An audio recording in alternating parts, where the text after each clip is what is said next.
पति पत्नी की भावनात्मक कहानी। यह कहानी है एक गरीब लड़का की व उसकी पत्नी की। लड़का जो एक सेठ के यहाँ नौकरी करता था, बहुत कम पैसे कमाता था, लेकिन बहुत खुश था।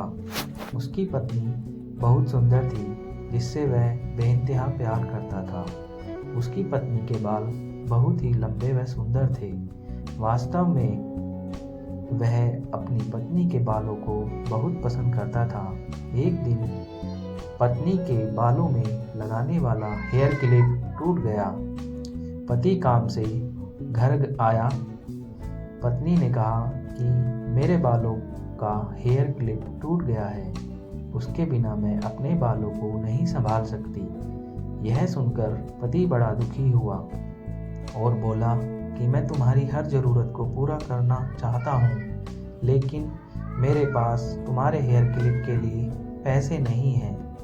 मेरी अपनी घड़ी 1 महीने से ख़राब है, मैं इसको ही सही नहीं करा पा रहा हूँ। पत्नी ने कहा, ठीक है, मुझे कोई ख़ास ज़रूरत नहीं है। अगले दिन पति काम पर जा रहा था, लेकिन उसके मन में वही बात चल रही थी कि मेरी पत्नी ने पहली बार मुझसे किसी चीज़ को कहा, लेकिन मैं उसको पूरा नहीं कर पाया।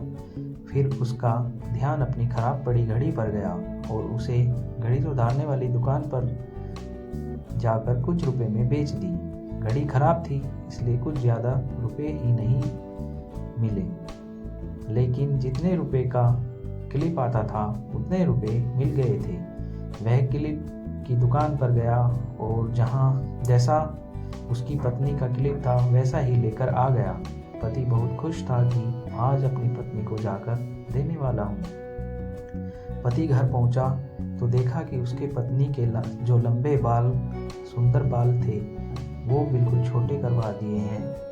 पति ने यह सब देखकर पत्नी से कहा कि ये इतने छोटे बाल क्यों करा लिए? मैं तुम्हारे लिए नया क्लिप लेकर आया हूँ। पत्नी ने कहा, मैं बाजार में गई और अपने बालों को बेचकर आपके लिए घड़ी ले आई। ये सुनकर दोनों की आंखों में आंसू आ गए और दोनों गले लगाकर रोने लगे। यह छोटी सी कहानी हमें यह सिखाती है कि कोई भी कार्य हो, अगर हम उसे पूरे मन से करते हैं तो वह ज़रूर पूरा होता है। जब भी किसी कार्य को अपने पूरे मन से नहीं करते हैं तो वह कार्य ठीक से नहीं हो पाता है। धन्यवाद।